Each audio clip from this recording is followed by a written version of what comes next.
How's everybody doing today? Welcome to Cup of Joe with Joe. Bottom of the hour. Sort of screwed up my intro on that because, the whole top versus bottom. Yeah. It's 5:30, folks. Welcome to Cup of Joe with Joe. Thank you for joining me this evening. And, of course, you guys all know the drill by now. Like, share, comment. Let me know what's going on in your life. Interesting. That's probably why that's not working quite the way I was hoping it to. Go ahead and do some quick fixing here, folks. Flip it over. Oh, so much better, so much better. There we go. Get a little bit of fuzziness going on with the other camera. So, as I stated, two of the things I want to go ahead and talk about. Let's go ahead and get running on that. One is the concept of open borders. Okay. Let me go ahead and do that since we're going to go ahead and talk about it. Now, part of this is one of those things. It gets confused a lot. Reason why is because we do the whole hashtag thing. What's the fewest number of characters we can fit a concept into? And that's what we put on Twitter. That's what we put on Facebook, all of those things. So one of the things we talk about is open borders. Now, an awful lot of people, when they think open borders, they also tend to think, the same thing with defund the police. It's like, oh, you're just going to take all their money. Not going to pay any policemen anything. Well, no, that's not what we talk about when we talk about defund the police. We've been defunding schools for friggin' 40 years now. We still have schools and school teachers. Yeah, but that's a different issue. We're not going to talk about that. Open borders. So what are we talking about with regards to open borders? Well, right now, one of the problems we have, and we got studies on this, anybody who actually immigrates, and it doesn't matter whether they go through the illegal system or whatever, once they actually make it to this side of the border is a net gain for American society, for American culture. They start contributing to the tax base, they start contributing to the economy, they become part of the community. The number of individuals who continue to support, not just people who work, but nonprofit organizations here in the area, community gardens, they just they give value to everything that goes on. One of the things, we worry about, and I really hate this because it starts getting into the language. Most people, when I talk about open borders, I don't have to explain to them that an immigrant that makes it to America is a net value, a net bonus to the communities that they come in and become part of. And sometimes when I get tired, I'm not necessarily the most politically correct individual, right? Happens, Army vets, especially combat vets, any branch.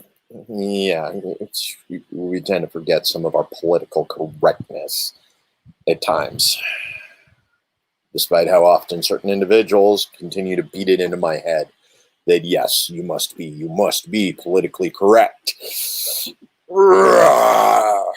Hulk smash. No. But anybody who makes it into America is a net gain, whether they're illegal or not. They are a net gain to the economy. They are a net gain to the community. So what do I mean by illegal immigration being a drain on American society? Dude, how much money do we invest on trying to stop people from crossing the border? And it's not cost effective. Literally, it is a drain. It costs more to stop people at the border the way we're doing it, than it would be to actually just let them come in and deport them once, they break the law on this side of the border. I mean, that's how badly, border police handle things, how badly ICE handles things. It's just not cost effective the way we do immigration right now in the United States. Those people that want to come here, they want to work here. They want to be Americans. They want to contribute to the economy. They want to contribute to the community. They want to be here. They are going to add value. It's just what it's about. So let's streamline the process so that we don't have these bureaucrats getting in the way of people who want to contribute. Way we don't have, people who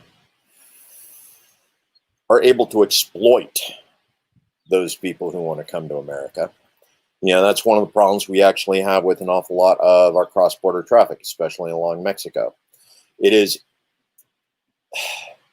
illegal in a lot of very unethical ways. Freedom of movement, that's a natural human right. Got it? Freedom of movement, natural human right. There is no reason anybody should be stopped at the border as long as they're coming here with good intentions. None whatsoever. Okay. However, right now, a lot of our border traffic, because of our regulations, because of our visa restrictions, because of, any of a number of different reasons, a lot of our border traffic is done through coyotes.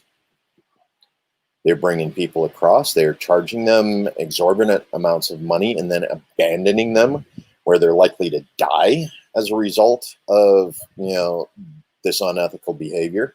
We have sex trafficking, drug trafficking. All of this is coming across the border. So if we go in and we actually facilitate, we create immigration reform so that those people who want to come here and work here, who want to contribute to the economy, want to contribute and become Americans. Yes, yes, yes. When they come here, we make it easy. The easier we make it for them to cross at accepted border points, accepted checkpoints, okay, the unethical behavior that we see going on with the coyotes and the drug traffickers comes to an end. And literally, it does. We can stop all of the illegal. We can stop all of the unethical. We can stop all that stuff. It not just hurts the people trying to immigrate to the United States, but, the people in the United States because of the trauma they had to suffer as part of the crossing, provided they survived it because of, whatever reason. So when we talk about open borders, we're talking about immigration reform. Okay? A little longer word, doesn't make nice hashtags, but it's what we want. We want to make sure that people who want to come to America and work are able to come to America and work. Quick background check. Here's your agricultural visa. Boom. You're on your way. Matter of fact, there's a bus waiting to take you to the Napa Valley right now to harvest grapes. That easy. Yeah. If it's not grape season right now in Napa Valley, stick you on a bus, send you somewhere else. Lots of places, lots of agricultural work, depending on where we are in the cycle, all up and down the West Coast, East Coast, Mexico, all those places. Lots of agricultural work. You got a little bit more experience. You're looking for something with a tech visa, and you actually got the skills, not just faking it to get in country. Like we know some organizations help you do. But if you actually got the tech skills, education, background, all of those things, make it easier for you to come here to America and become part of the community. We want you. We do. Great things. Really awesome things. So,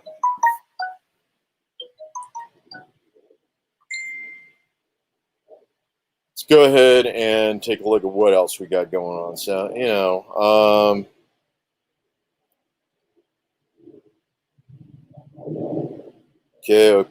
Okay. Yeah, I know. I'm a little bit addicted to this. Continue to catch an awful lot of. So the other thing we wanted to talk about, go ahead and scroll up here a little bit. Not that one. Am I doing this live? Yes, I'm doing this live.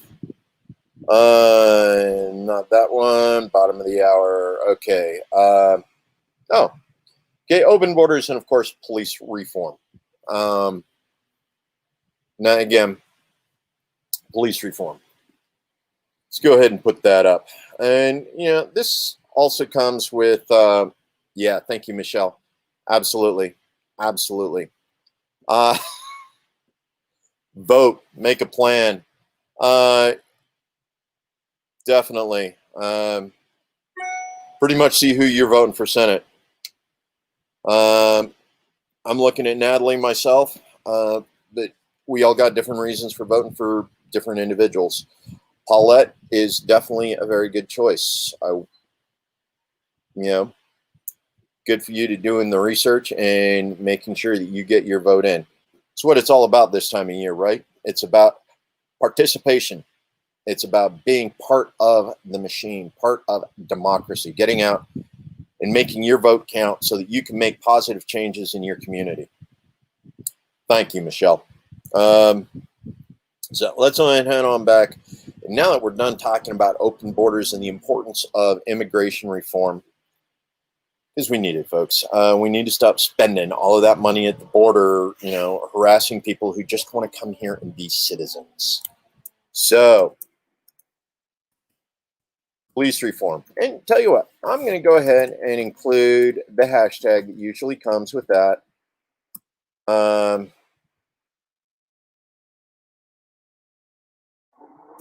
Just so that we understand exactly what it is we're talking about.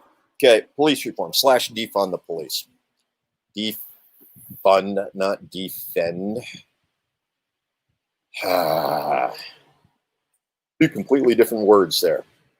Okay, so let's talk about police reform / defund the police. Now, again, this is one of those things. We've been defunding education for 40 years. Ever since 1979, United States Department of Education was created. 1980 went through that whole election cycle, and before it was really able to start doing anything, boom, Reagan and the Republicans had control of the Department of Education for the next 8 years.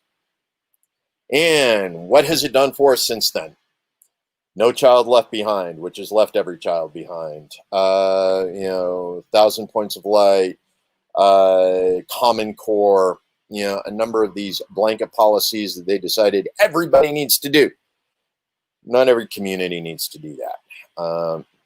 And now they've tied up. But anyway, so that's education reform, and the defunding of education that we've been doing for 40 years.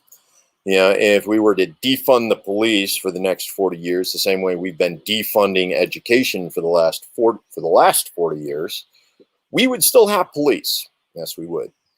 Now that said, we'd be going about doing defund the police a slightly different way.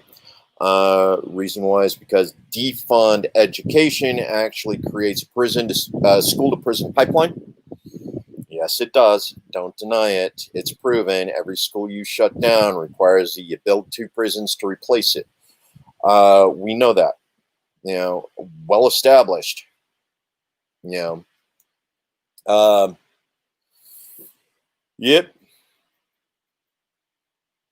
Oh, awesome. BLM, COVID-19, education. It's a big one. It really is. I know an awful lot of people don't like my particular thoughts on education reform, especially considering it means taking it out of the hands of the federal government. In fact, you just listen to me gripe about, what the Department of Education has done to educate. Youth pride. But absolutely, get the local money. Get people locally involved in education again. People working on the school boards, and not ones that resign after 4-hour meetings, right?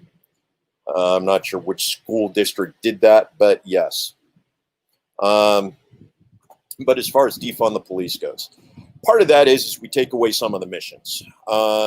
If we don't have police chasing people around for nonviolent crimes or crimes between consenting adults, if we eliminate those missions, which are mainly drug interdiction missions, especially marijuana.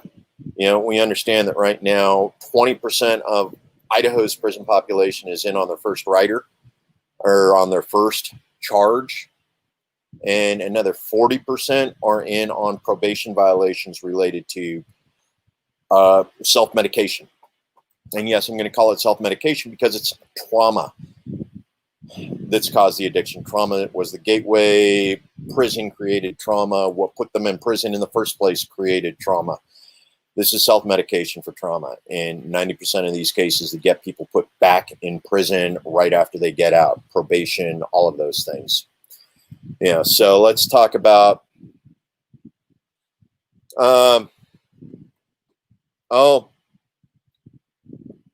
been there, done that. Afghanistan, 09. Matter of fact, he was in Afghanistan between my first trip to Iraq and my second trip, or my third trip to Afghanistan. First Infantry, they had a hell of a time there. But yeah, no, it's trauma.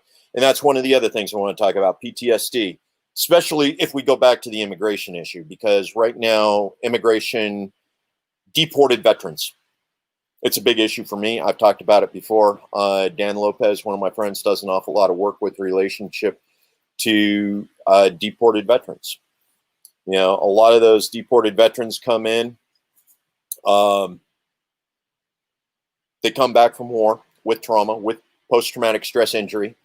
And I think that's what we're working on these days, Michelle. We're actually calling it post-traumatic stress injury because it is an injury. It is not a disorder. So PTSI, I know that's one of those politically correct things, but we definitely want to treat it as an injury because that's what it is. It's not a disorder. It's not something they were born with. It's not, you know, it is literally an injury. Yeah. But, you know, these are veterans. They're dreamers. They're DACA. You know, they've come into the United States and they were promised citizenship for service. Yes. Starship Troopers, citizenship for service. Only they come back with post-traumatic stress injury and boom, they're on their way out of the country because they committed a crime, self-medicating before they were actually awarded their citizenship.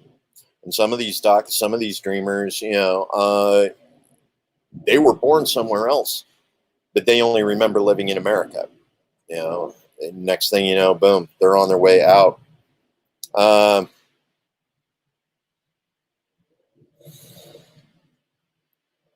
Secondary post-traumatic stress injury. It happens, absolutely. So many things that lead to that, especially if you live with someone who has post-traumatic stress injury. There's a number of individuals, you know, it turns into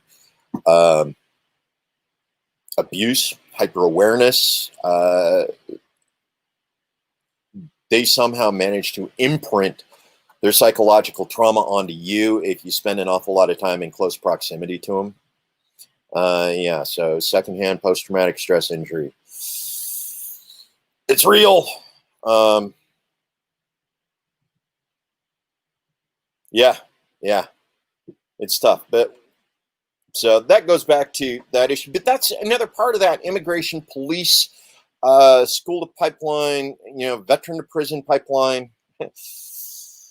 Yeah, it's a scary one, right? The thought that there's actually a veteran to prison pipeline because of individuals who are trying to, you know, heal themselves from their post-traumatic stress, finding their way into prison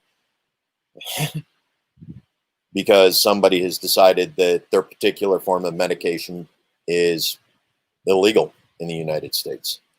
You know, it works. Why shouldn't we allow them to use it? Oh, yeah, because of a 70-year-old war on drugs. Okay, but let's go ahead but that's one of the things we talk about when we go back here to the police reform issue. You know, eliminate those nonviolent crimes that the police have become responsible for over the years. You know, we don't need them chasing people who are self-medicating. who haven't injured anyone, who haven't hurt anyone. You know, they're making an informed decision. Okay. Maybe not always the most informed or the best decision, but they are making an informed decision, an informed choice on a behavior pattern that only affects them.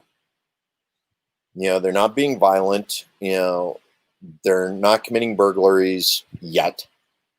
Okay. I admit it is a precursor for some, but that's another thing. It's like using drugs to determine whether or not somebody's going to commit a crime down the road. That's pre-crime legislation. You know, nobody's been hurt yet. Why are you putting into prison for having never hurt anyone? So when we talk about defund the police, it's one of the things we talk about. We talk about, you know, removing a number of those jobs that they've been tasked with over the years that don't actually serve the community the way that we thought they would, or the way that we thought that they should. You know, the less amount of money we spend on the vice squads, the vice campaigns. Absolutely, Michelle, put in the effort. That's what it's all about. You know, it's getting our voices heard, put in the effort, fix it, fix it, fix it for everybody. You know, and that's one of the things. We got an awful lot of people right now that are, okay. Let's go ahead and talk about this issue, as long as we brought it up. That is those people who heal their own and leave everybody hanging out to dry. Okay? I am absolutely 100% going to bust on Joe Biden right now and the amount of favors and strings he pulled in order to make sure his son, Hunter Biden, did not go to prison for the exact same thing he has sent thousands, hundreds of thousands of young American men and women to prison for. Yeah. Oh, yeah. A lot of good old boy thinking around here. And yeah, it's going to be interesting. You know, this year is insane. You know, there's an awful lot of people who are realizing that, you know, the good old boys haven't been helping them. You know, the good old boys have been hurting Idaho. You know, they've been, you know, for a number of different reasons. But yeah, huge cognitive dissonance here in, you know, Idaho, in thinking that, you know, politicians like Jim Risch, who have been in business in electoral politics in the great state of Ada, you know, for 50 years now, you know, are going to fix the problem. You know, 50 years in Idaho politics, he built the problem. You don't get people who built the problem to fix the problem, because they don't recognize when it is they broke our culture, our society. Yeah. There we go. I'm working on playing Moving with the Sun here. Happens to be that time of day.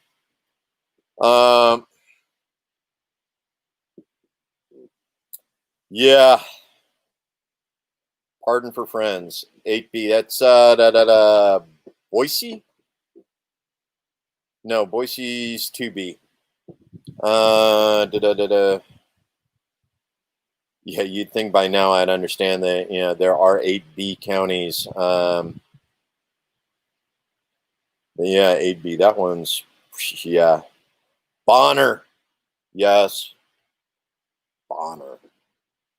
But clear up north. Oof. But yeah, no. The good old boys, they've been pardoning their own friends. They've been pardoning their own buddies. You know, we see it all the time.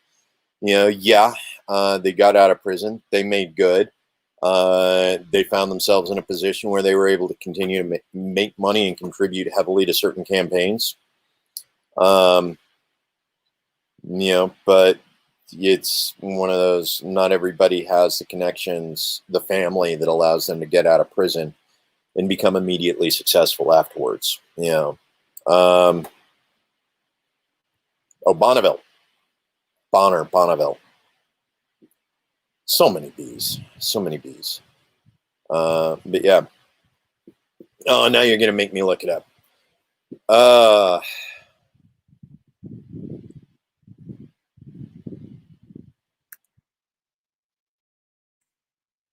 That's one of the other things. Bonneville. It's not down here in the great state of Ada. You don't get to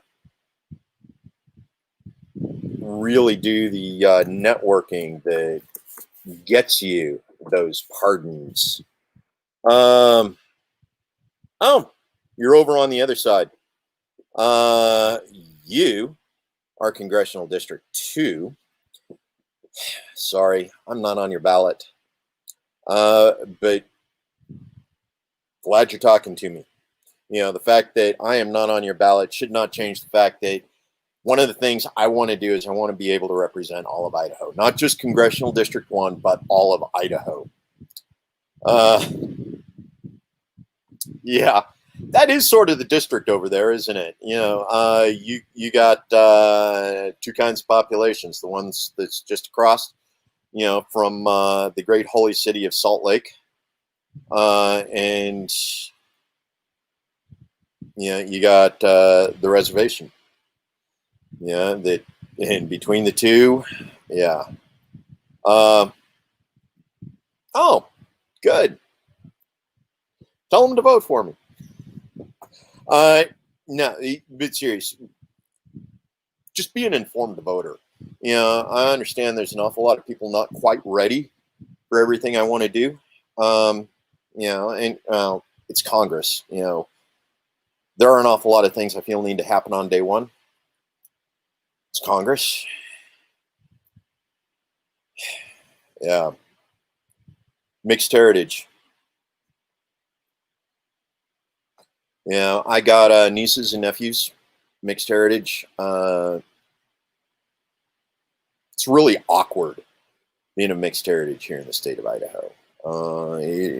There's been a lot of change, in the last 20 years now, as far as being accepting of mixed heritage, being able to integrate and be part of, both worlds.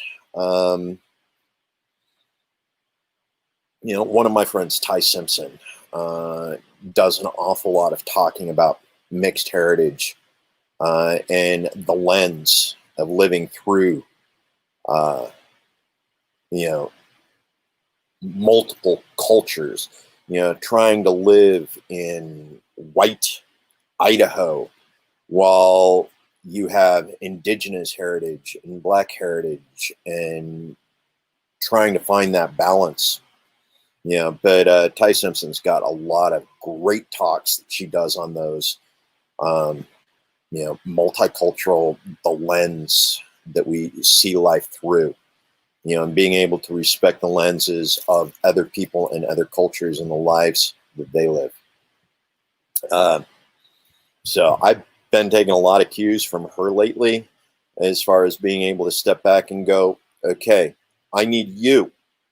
Like I'm talking to you right now, Michelle. I need you, to tell me your story. Yeah, religious ref. That one goes a long ways, especially when you're stuck in, but yeah, it's like one of those things. I understand, where my weaknesses are because I haven't lived your life. I haven't been a part of your culture. I can't see your story unless you become a storyteller and tell it to me. It's understanding the lens, and I'm getting better at it. I am getting a lot better at it. Cultural awareness, cultural studies in the military, becoming a military intelligence analyst. My time in Korea, time looking at cultures in Afghanistan and Iraq. Matter of fact, I actually talk about it a little bit in my latest update, Dreams of Idaho. Thank you, Michelle. Absolutely appreciate it. Um,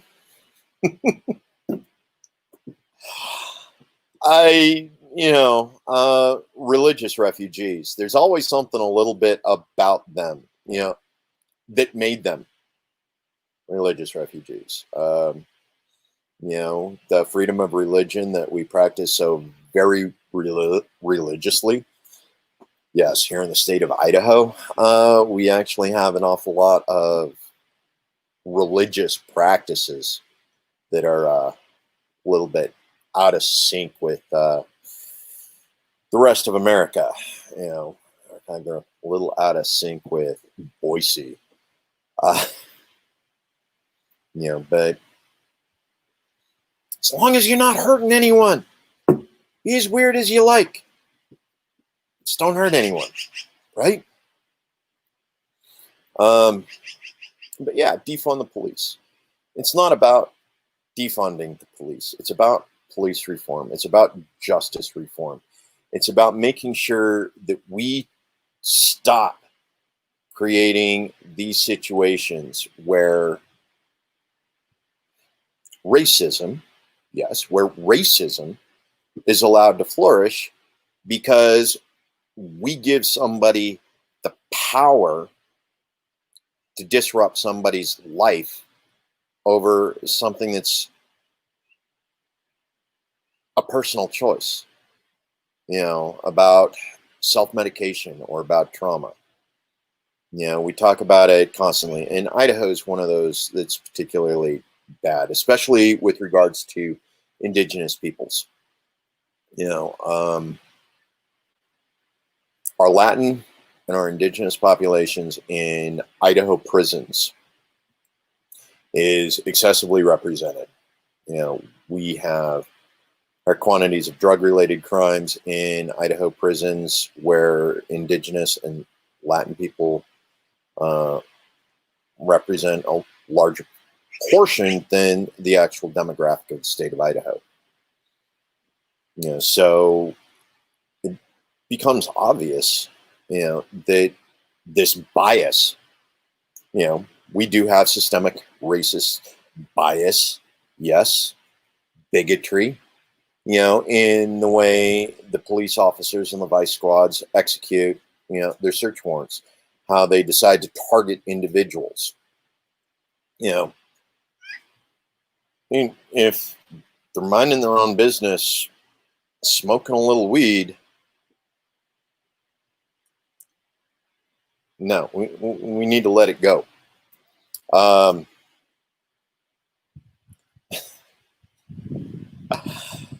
Yeah, and they probably won't vote, so I can probably get away with saying that. Yes, I could.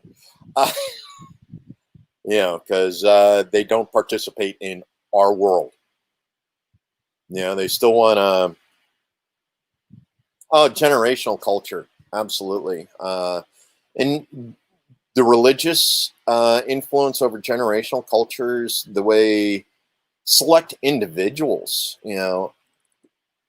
city elders, town elders, and I'm talking in the Christian elder sense as opposed to the indigenous elder sense. Well, even in that sense, the way we continue to push down generational trauma, through our elders, whether it's religious based or cultural based, generational culture, those biases, the trauma of our parents and our grandparents, that continues to get layered on top of, whatever we deal with on a personal level as we go through life. Generational cultures, again, it's part of our cultural lenses, and it's hard to go in and heal personal trauma, trauma-informed care. It's hard to heal that personal trauma unless you're aware of the cultural lenses that are associated with the trauma.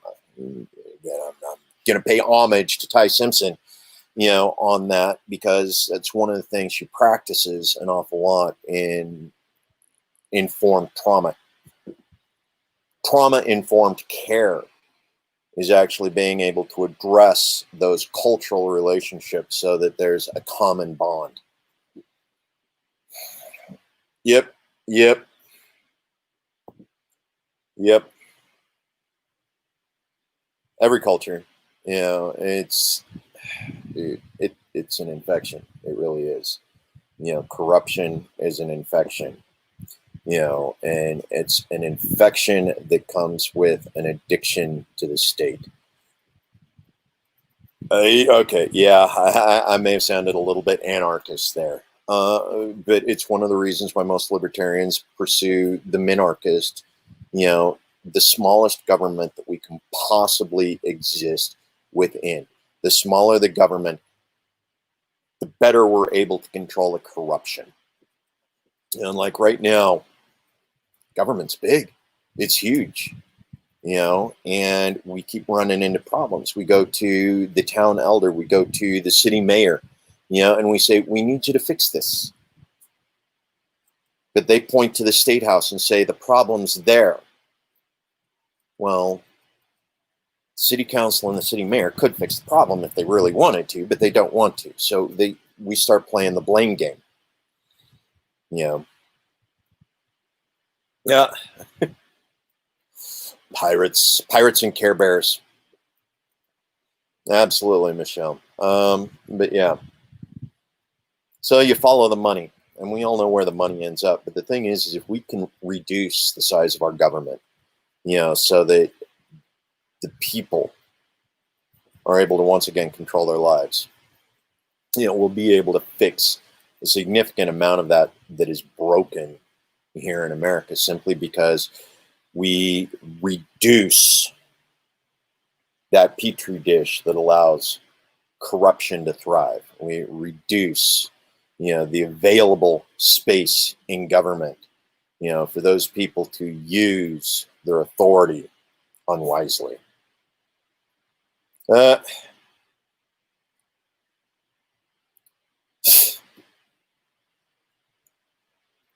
Yeah, that's your side of the state. I've actually heard an awful lot about the problems with regards to that. And it's not just a Republican versus Democrat, because the Republicans and the Democrats have both contributed significantly to the levels of dysfunction on that side of the state.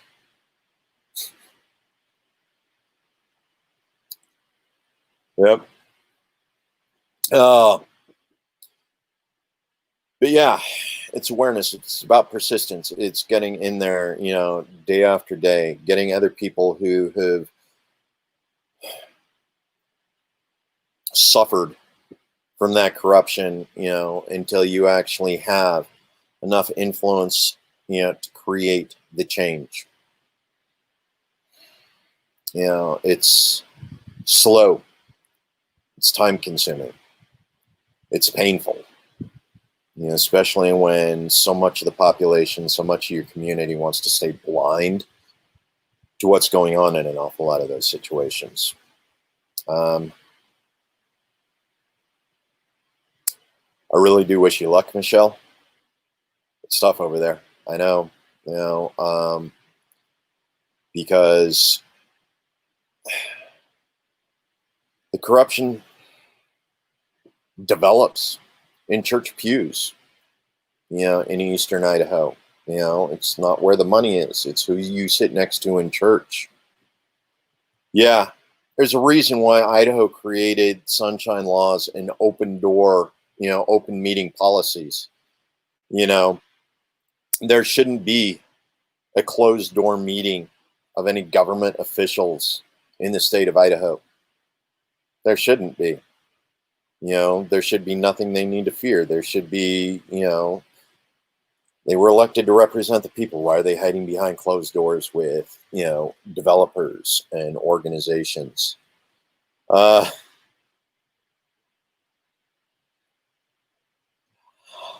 Financially, I'm probably in the exact same boat you are right now, Michelle.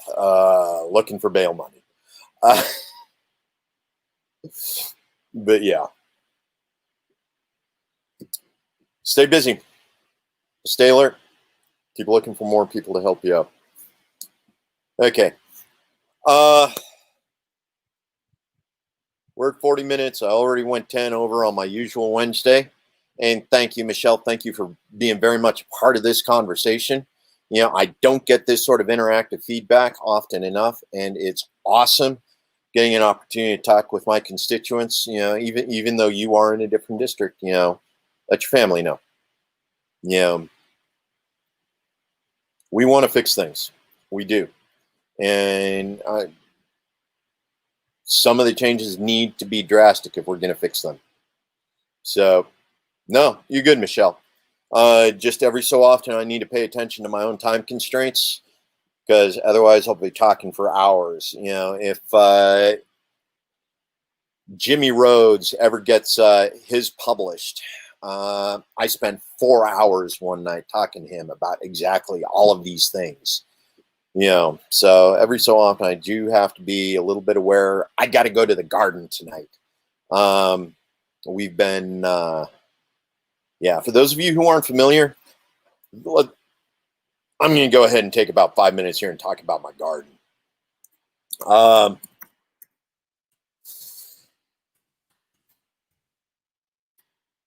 Garden gnome things. Yes. So earlier this year, I started a garden. A friend of mine hooked me up with some acreage, and we set up a garden, and we got things going real good, and amazing production this summer. You know, we got a incredible amount of produce, veggies, garden.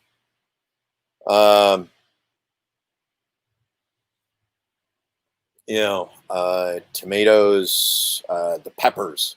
We finally got peppers, and they're getting ready to go in to make salsa, homemade salsa. We've been doing canning of pears and, you know, juice. My mom's been doing stuff. My friend who actually owns the property has been working heavily on it.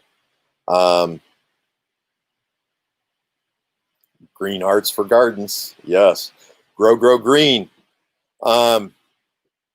But tonight we actually got our first frost warning of the year, of the season. So I got to go out and I actually got to put up the cover over our hoop house so that the tomatoes don't freeze tonight when the temperature drops below 32 out in the pasture. So, but that's one of the things I'm doing tonight. I'm going out to save the tomatoes, so we can continue to can homemade salsa and all of that great goodness that we've been producing all summer. You know, but it's an amazing opportunity. We spent an awful lot of time this summer learning.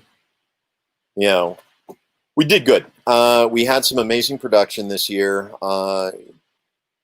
You know, it's not like we went in completely ignorant of what we needed to do as far as setting up a garden.